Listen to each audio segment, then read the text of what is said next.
Okay, time to make a video before it gets too late. I got a piece of Georgia Jasper.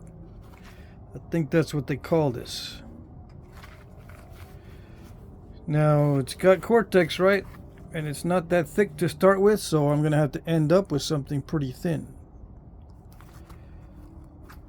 And that's why I picked it. I'm not going to start doing the thick stuff yet. If I ever do, I don't know. We shall see. I keep getting requests for axe heads and more of the hand axes. We'll see. We'll see what happens. For now, I'm just going to work this Georgia Jasper because I was going to work it anyway off camera, but I said, no, this is a good change. Yeah, I haven't done much of this, I don't think. I hope it's not snap in half chert. This is raw, by the way. No heat treatment. In case some of you guys don't know what it means to have raw stone. Yeah. Ah, there it goes. It is snap in half. It's got pockets of stuff in it. I did not hit that hard at all, so don't be saying I'm hitting it too hard. That was not hard at all. And I didn't hit it when it was on this side, right? I don't think I hit it when it was like this and it snapped like this way. So this is the strong side, supposedly. Because on this side, you don't ever know. There could be some incipient cracks and some weathering. So if you hit it on this side, it opens up easier. But no, I was hitting this side as far as I remember. Didn't I? Well, we'll see. I could be wrong. I don't remember. I could have hit it on this side.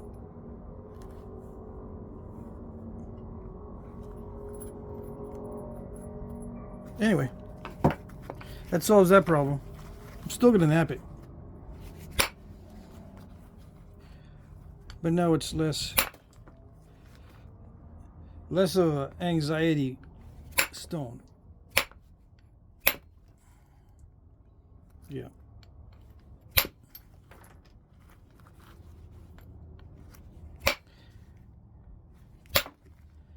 Yeah, my memory's pretty bad. I couldn't remember if I had hit it on the top or hit it underneath. I still can't remember. And I just did it. It was my subconscious that was doing it. I'm not even kidding. I don't remember at all.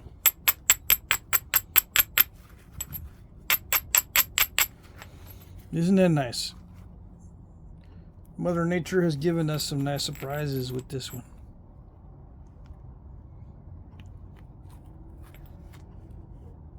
Yeah. It's less of an anxiety stone, but it's not completely free of anxiety. I don't know what's going to happen with that crystal pocket. It's the weirdest one I've ever seen.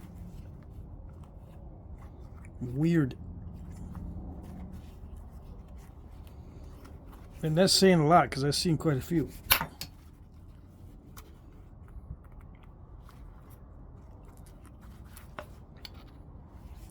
Some of you might be saying, looks like you have not been napping much of this Georgia stuff, huh? Very observant of you. I have not.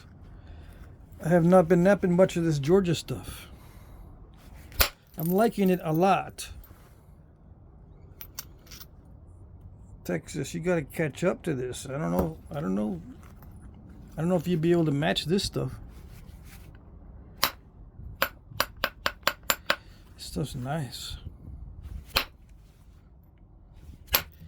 Usually when I get pretty stone, it's hard to nap, but this is nice.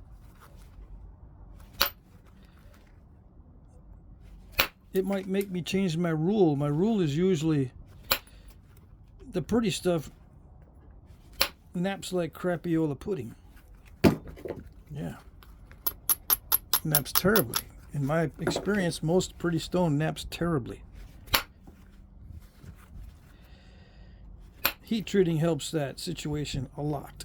So pretty stone becomes easy to work and not so miserable.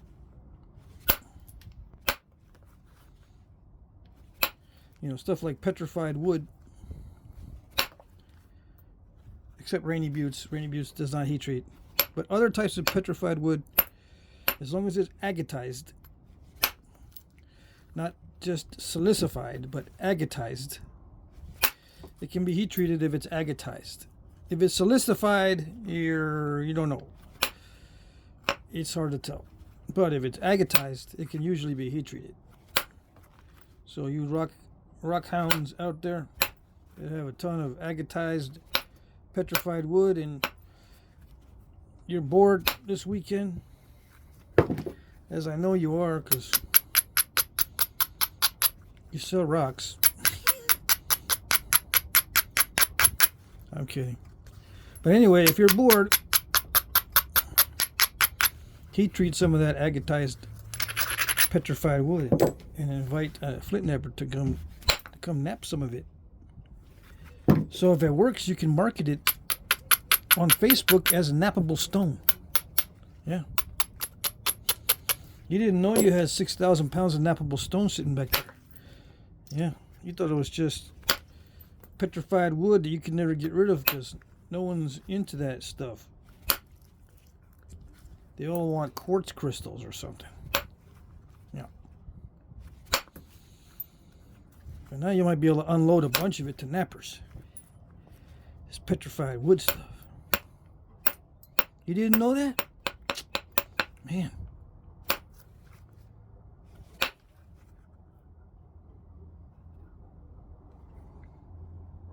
That's got some sweet crystals in there. Yeah. I don't know if I want to mess that up. By trying to get under it and remove it.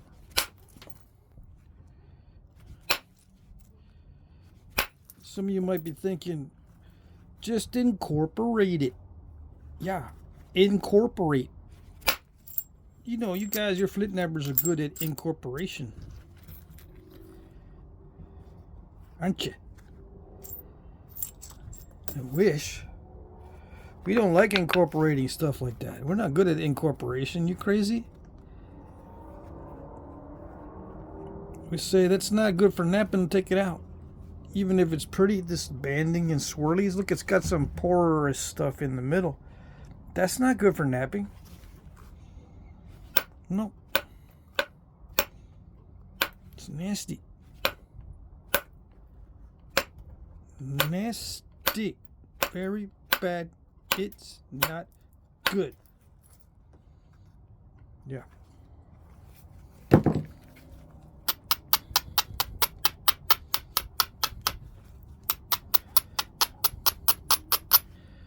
What am I gonna do? Let's see. This is a rock from Georgia. Gotta make a Georgia point out of it, right? What was I looking at the other day? I was on the crazy side of YouTube and Instagram today. There's some crazy stuff going on. My goodness. Why was I on the crazy side? Because I need some inspiration. Yeah, humor's good. Sometimes you need inspiration for humor, like artists need inspiration for their paintings. They need inspiration.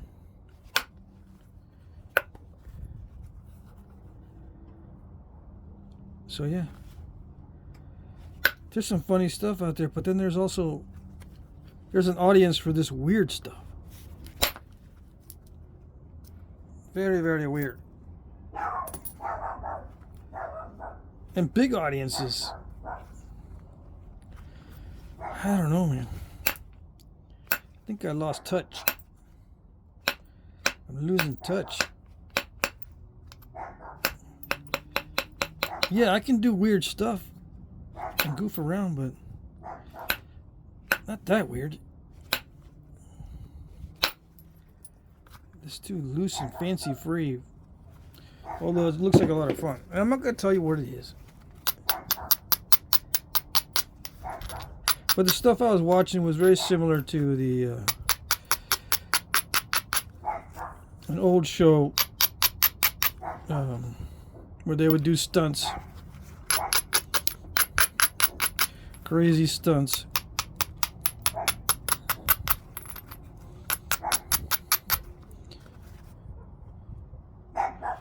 I remember there was one stunt where they were drinking milk, gallons of milk, and as fast as they can, and see which one threw up first.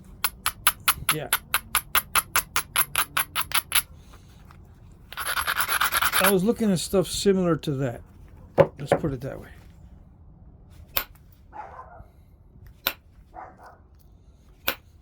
Now, why would I watch this contest of a bunch of guys sitting around a picnic table chugging milk down to see which one threw up first? Why would I watch that? Well, I think because I used to drink a lot of milk, and it would take a whole lot of milk to get me to throw up, because I liked it. I could drink a whole gallon in a day. Maybe not in 15 minutes, but in a day I could. It wouldn't make me throw up. On the contrary.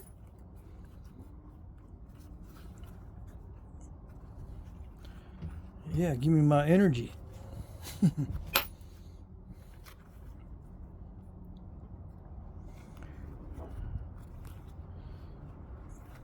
That was the source of my energy. I don't eat or drink dairy anymore except for butter. Yeah. It doesn't mess with me, but I put on weight really easy as soon as I start with the dairy, the cheese, the sour cream, the occasional milk, and coffee or tea. I know some people don't like milk in the tea, but it's very popular in Britain, as far as I know. And it was popular when I was growing up in New Hampshire. Nothing wrong with a little bit of milk in the tea. Anyway. Yeah, dairy makes me gain weight, so I don't drink it or eat it, except for butter.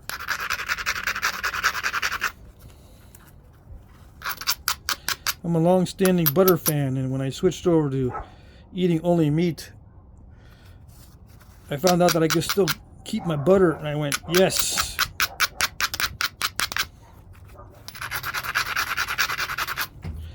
I eat meat and eggs, and occasional cooked leafy vegetables. Yeah, occasionally.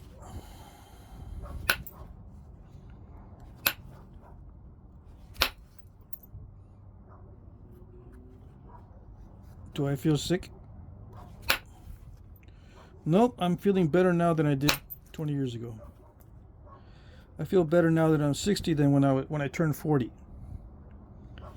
When I turned 40, I remember I had to drink so much coffee and so much caffeine and energy drinks that I'd be buzzing on that stuff by noon, and then crashing on that stuff by the time I was driving home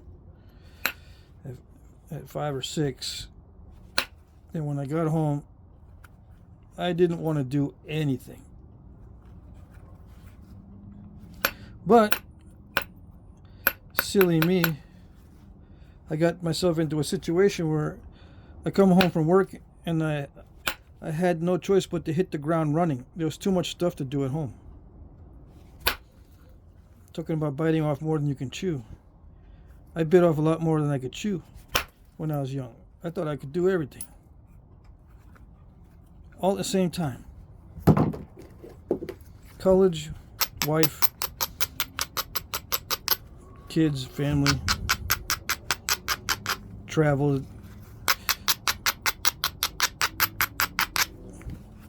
National Guard service, everything. No. I mean, you can try, and some people get bored unless they're doing everything all the time. Boredom was not my issue. Why I did everything I could. I was just following advice.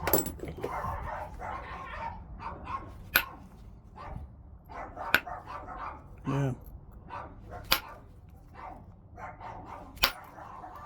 Do it while you're young. That's good advice. But I took it to the extreme.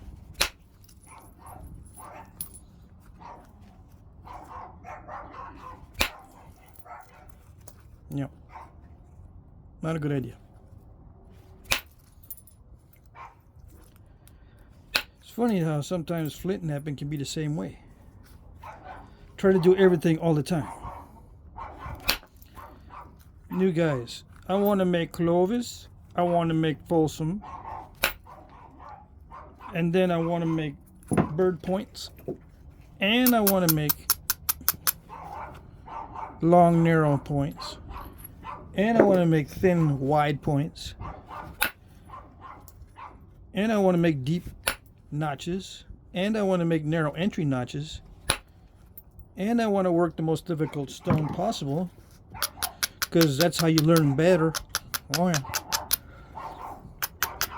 I want to make narrow notches with the toughest stone possible.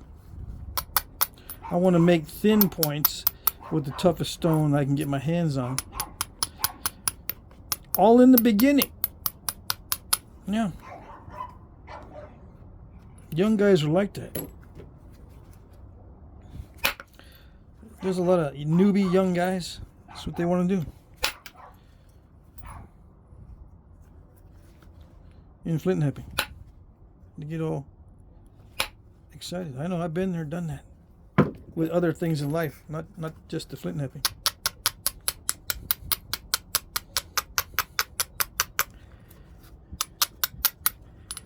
Yeah. You end up being grumpy.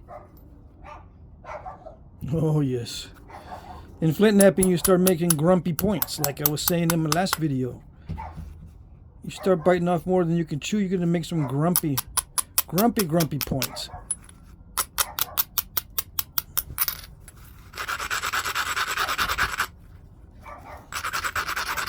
Some people never get over that stage anyway. When they get into something, they want to do everything all the time. Everything, all the time.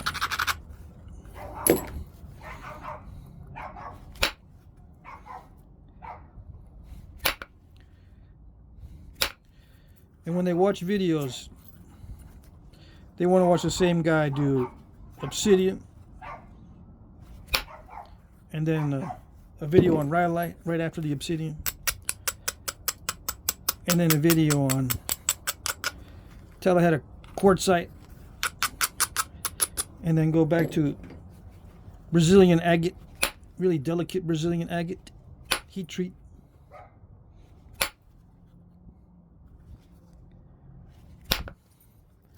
And then some of the trash flint from doing delicate Brazilian agate. They wanted you to go straight to, oh yeah, I need to see a video on the trash flint. I got some trash flint I need to nap because I got a ton of it. You got anything on that? So yeah, to keep up with it, it's not only a roller coaster.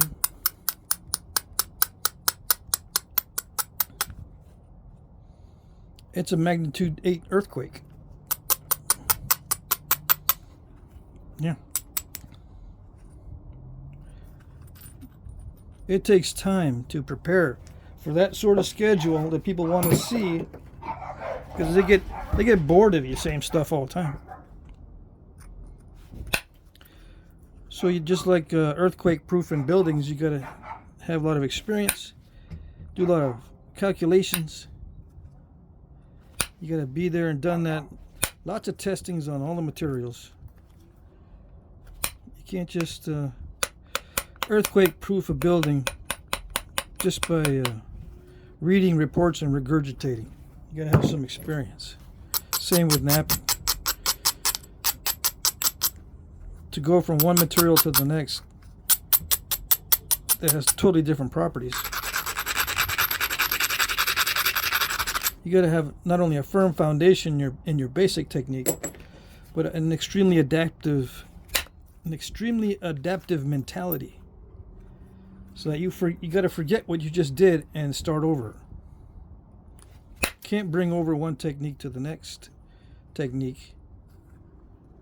You pretty much got to start like it's a brand new day, because it is. If you're working different materials, it's actually a mindset that the old nappers didn't have to deal with.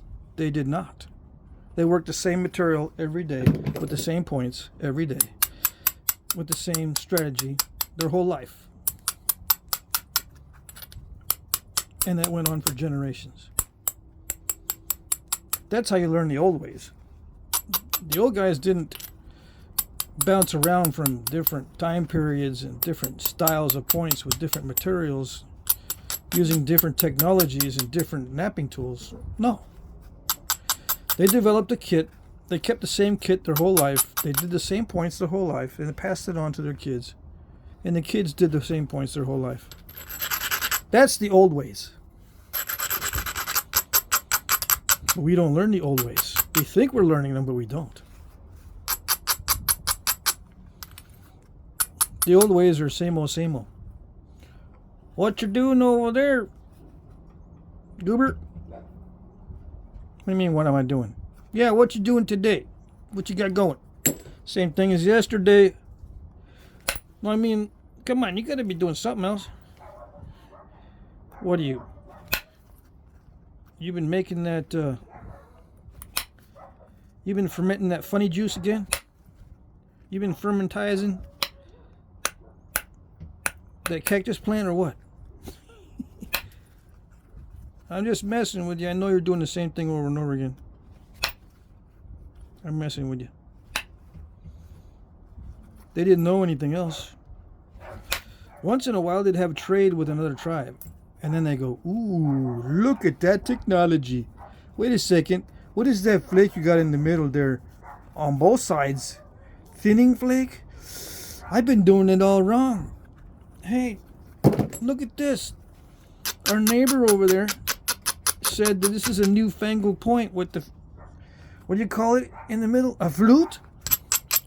Everyone would come over and, ooh, really? That's new. How long has your tribe been doing that? As long as I remember. That's the only point I know. I don't know why you're doing it the other way. Yeah, but it's, I've never seen it. Got to try it. So once in a while, you have some differences. Because somebody comes up with a new idea once in a while.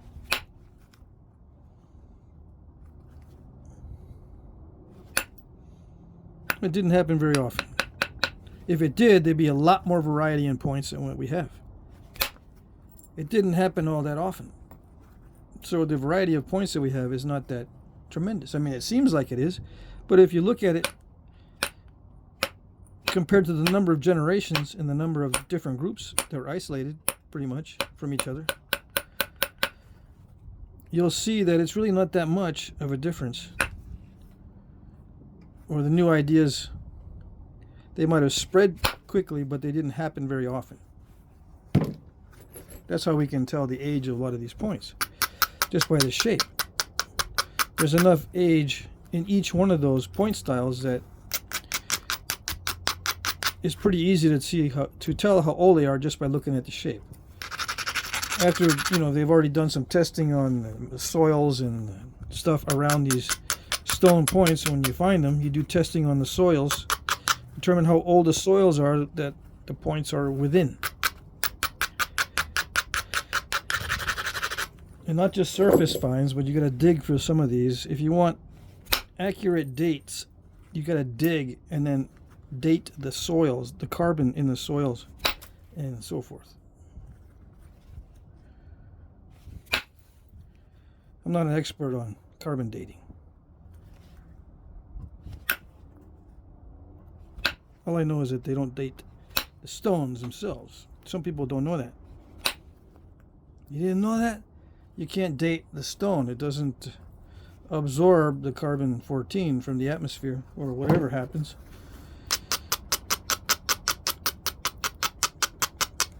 The plants do. Right? The plants absorb the carbon-14, or organic matter absorbs it from the atmosphere. I think that's how it works.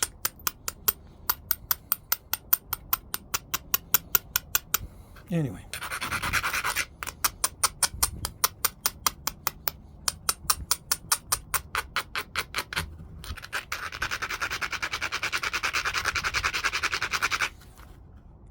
It's one of the best ways to know the ages of some of these stone points, but you can also tell the age once you got a well-established carbon-14 date. You can tell the age just by looking at the shape of the point. Now, some points look the same from different time periods, and they're not related. The people that made them didn't know each other because of that big old time gap. Different time period, they didn't know each other. So sometimes you can't really tell because they look very similar to each other, so you can't really tell by the shape. You actually have to try to find them within the ground, what they call in situ, or in situ, in space situ, in situ. I think it's Latin for you found me here, why are you digging me up? Why you dig me up, bugging me? I was napping. I was in situ.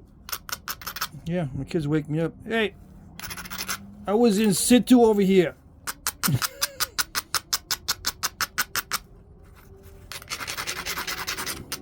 Anyway.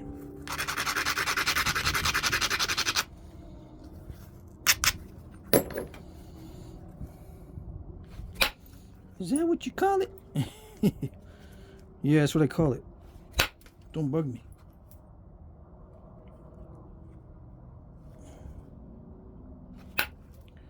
Alright. I'm trying to get that surface smooth. That's about as smooth as I can get it. The surface is really crackly on this Jasper.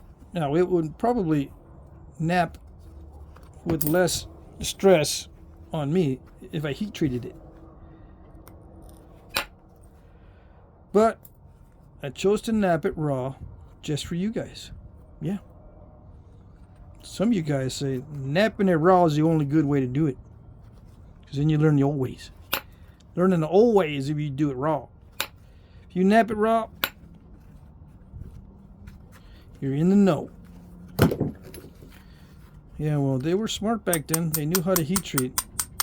Heat treat is a lot older than the people coming into the new world, you know.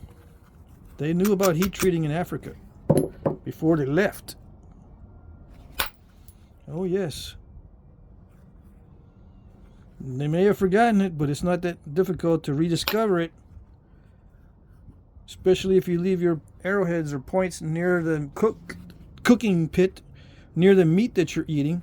This stuff gets if this stuff gets heated up at the same temperature that you're cooking your meat, 300 to 450 degrees, it heat treats. And you go to resharpen it and you go, wait a second, I see this is like glossy when I resharpen it. What's up? What happened? So they'll come up with all kinds of weird explanations, right? A tooth fairy came and blessed your arrowhead. Yeah. Tooth fairy? Yeah. Then you'll wait up all night and you don't see no tooth fairy. And then eventually you'll put two and two together and say, I left this darn arrowhead near the fire and it snapped. Dang it, maybe I can make a smaller one. You start napping on it. Wait a second. This is doing the same thing as the other one. Maybe it's the magic fire. Yeah. Magic fire does a lot of good stuff. It's magic. So that, I mean, it's easy to rediscover these things. Yeah. Even if they lost the initial technology. Come on, I'm dropping this thing. Even if they lost the initial technology, they can still discover it again, over and over and over. The heat treat stuff. It's not that hard. It's not that difficult to figure it out. If I can figure it out, me, the last one to know things, the last one to do things, everyone else already has been doing everything I've been doing forever. So it seems. Yeah. If I can do it, they could do it. I'm not saying you could. That'd be cliche.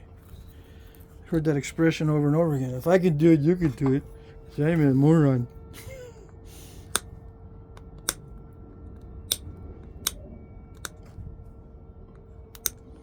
Well, maybe so. Maybe I can do it if a moron can do it. If the person is a moron. They can say they are. Maybe they're not.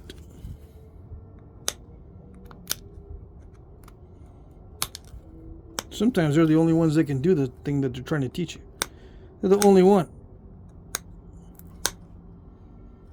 They're a virtuoso and they don't even know it. Or maybe they do know it.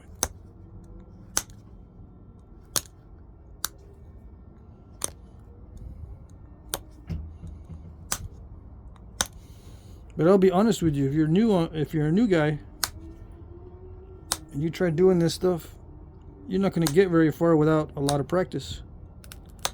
Some people pick it up very quickly. There are exceptions. I've said that many times. There are exceptions. Some people pick this up extremely quickly. Those are the virtuosos. Very rare. And some people can do everything all the time, like I was talking about in the beginning. And if they're not doing everything all the time, they get bored. Bored. Yeah.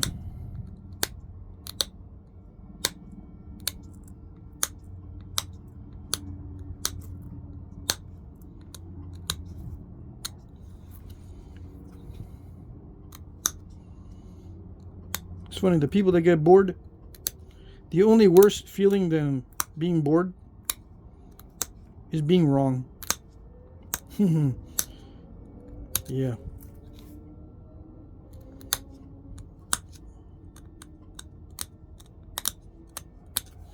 Yep, you can't interfere with their fun, and you can't tell them they're wrong. How do I know this? Everybody? I don't know. Personal experience? I get an anecdote. Am I gonna bring up my own anecdotes? I could. I'm not gonna. It will be, if I bring them up, I will be talking about unmentionables. If you have unmentionables in your life, you cannot bring them up because they will make your life miserable. That's their strength. Yeah. Usually, when you consider something to be strong in a person's personality, you think of something that's beneficial to others. There are some people whose strength is in making you miserable, so you don't mess with them. And yeah, you don't have any choice but not to mess with them. You can do it indirectly, sneakily.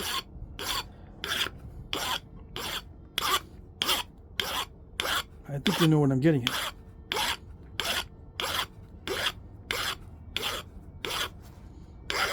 Oh, yeah.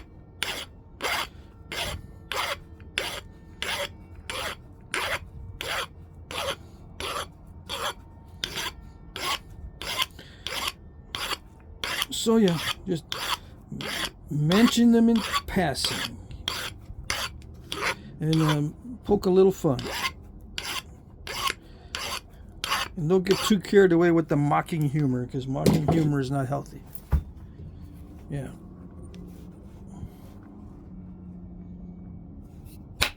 If you get carried away with it, just like anything that you get carried away with, it starts to take its toll. Did that work? I think I cleaned up some of that, but I don't know if that worked very well. See, I'm showing you how I clear off patches that look all crackly. Yeah. That's dangerous, though. You can end up installing more crackles. Yeah.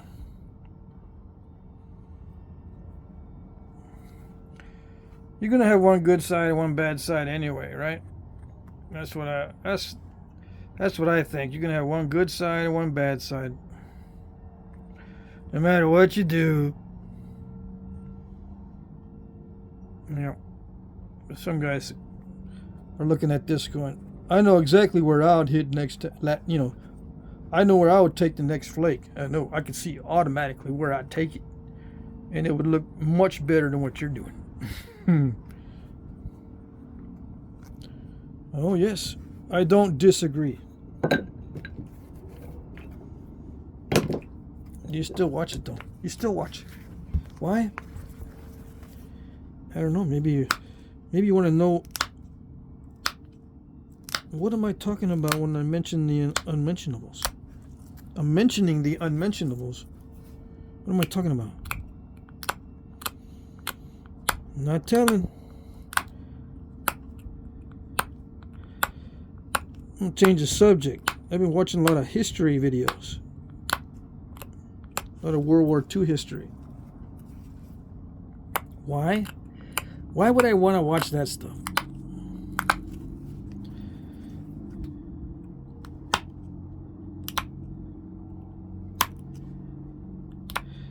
Well, sometimes I watch stuff that my sons are watching. They're into researching political history. Everything was politics in World War II. Everything. Everything's politics in World War II.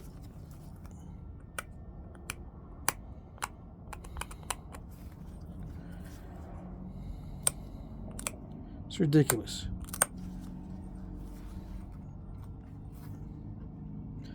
So they're watching that stuff. They ask me questions, and then I watch it so I can see what's going on. Besides, I do like studying the military history side too. Yeah.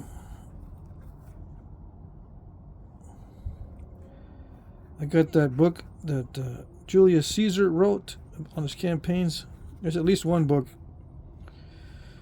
I listened to it on Audible like 5 times all the way through.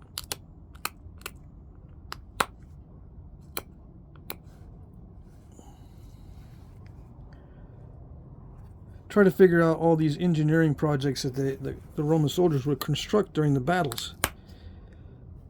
Trying to figure out what is Julius Caesar talking about with these river crossings and building fortifications on the fly and palisades and stuff to direct the enemy in certain ways. I mean, the earthworks that were built by the Romans during battles are just mind-boggling. Yeah, they would funnel the enemy into areas that were more conducive to fighting, or favored the Romans.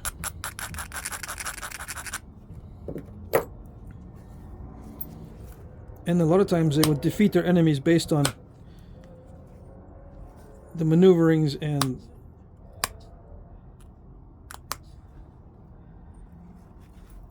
ambushes and redirecting of the enemy. Not just straight hand-to-hand fighting.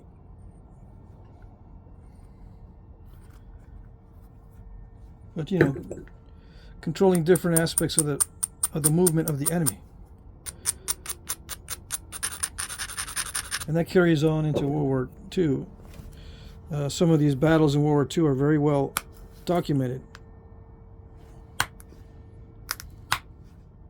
Of course, we use minefields now to redirect the enemy or stop the enemy. Minefields and other types of obstacles.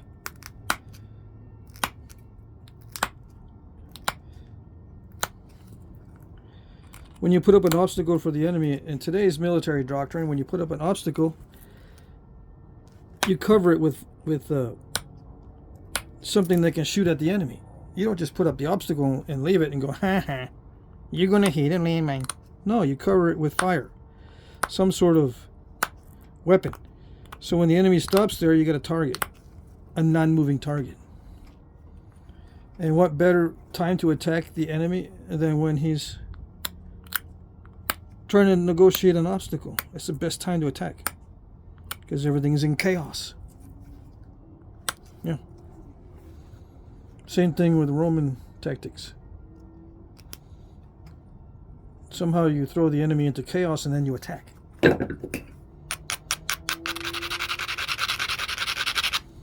Anyway, what does it got to do with Flintknapping? Nothing. Sometimes I go off on tangents because I don't want to be thinking about what I'm doing too much. Yeah. I don't. If I start to overthink. I was looking at something on the internet about overthinking. Causes misery. Yeah. How to avoid misery. One way is to not to overthink it. Yeah. Keeps you awake at night. Makes you talk to yourself all day. Raises your stress hormone, which messes with your whole system. Because you think, your body thinks that you're trying to get ready for some sort of stress coming on. It's ready. It's ready to deal with the stress. It's ready to pounce on whatever the danger, or run from whatever danger is coming up. It's ready. It's tense. Everything's like a wound up spring. But if you don't ever release it, you just stay that way all day. And sometimes for days, you wake up that way, you go to sleep that way. You're wound up like a spring that's not released. Funny things start happening to your brain. Yeah.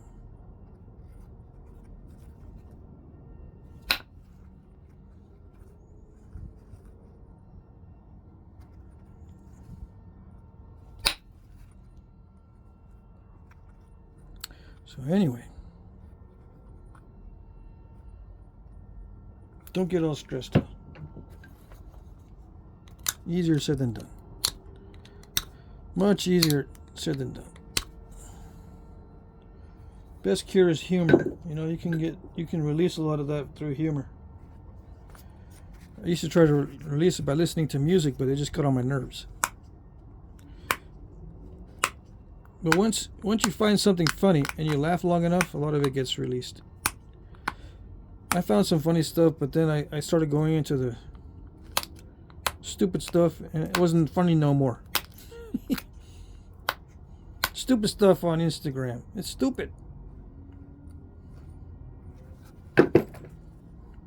And I never understood how people enjoy cringy stuff.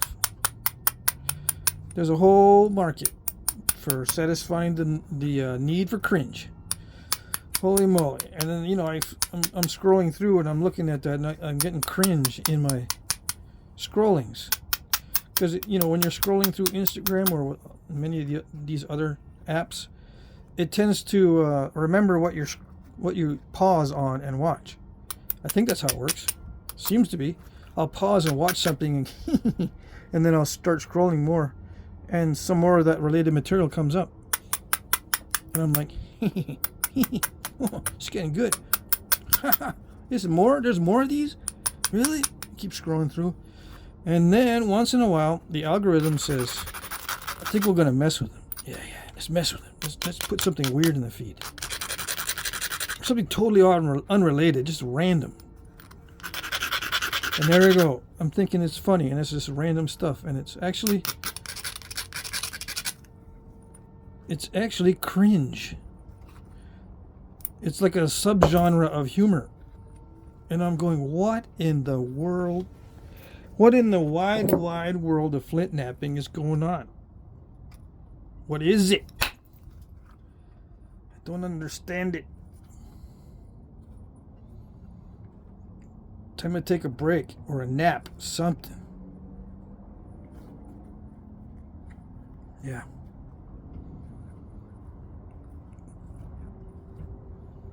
Maybe they throw it in there so you would stop scrolling. So it's helping to control the. It's helping to prevent you from going crazy. Maybe, I don't know. This stone is driving me crazy because this one has layers in it. Yeah. It's actually got some layers or some kind of weirdness going on. This side's fine. But this side, I don't know. It doesn't look right. It looks nasty. Yeah. I was going to quit there for a second and just touch up a little bit, and I started getting these step fractures, and I'm going, what the heck? Something's going on here. I got to fix it. But I don't know if I can fix it because it's layery. And if I try too hard to fix these things, sometimes it breaks everything in half.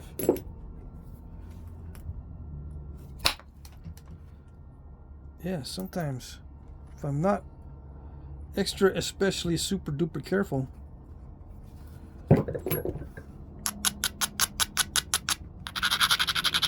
and persnickety-fy the edge, it doesn't nap right. Now, I used that term persnickety-fy on somebody today in my YouTube comments. I get a chuckle out of it, but he probably went, hold on, this guy's a clown. That's all I need. We're living in clown world, and I just found another clown. That's all I need. Yeah. I'm happy that I got rid of the step fractures. I'm not happy about the centering. I feel like I should just take down some of this width, but I don't want to lose. I've already lost a lot of this cool, neat, swirly ice cream patch right there on the side. I don't want to ruin it. No.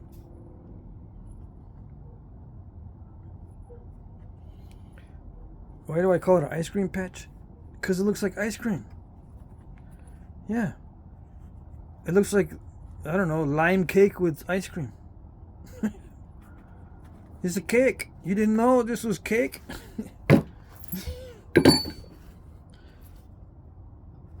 It's a piece of cake.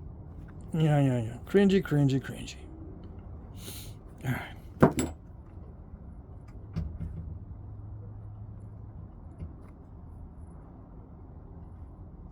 I don't know.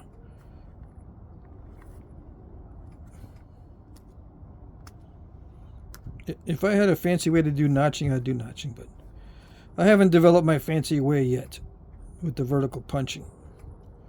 I want to do vertical punching eventually, but not yet. Oh. Okay. Goodness, I'm already yawning and I got a bunch of stuff to do.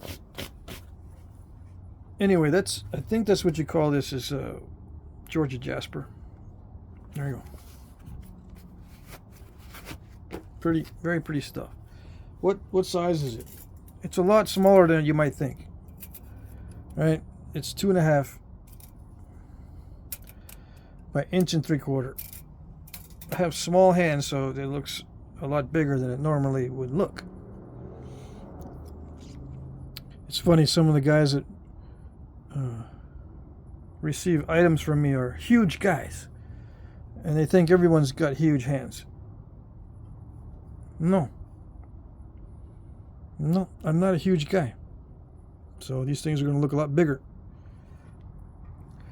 Let's see, I have some more of this. I did this biface yesterday. Look how pretty that stuff is. Yeah, it's pretty, and I paid a pretty penny too. I can't get this on my own. I had to buy it. So I could probably get 2 of these. Well, not probably. Maybe. This one's going to be smaller. Yeah, I can't. I could not make a matching set. No.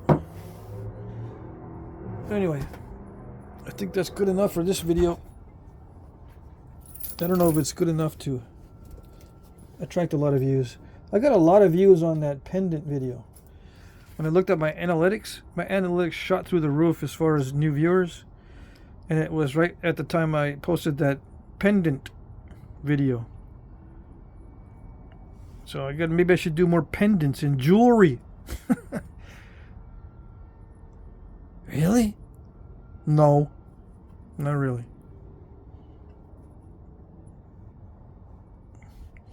Alrighty. There you go.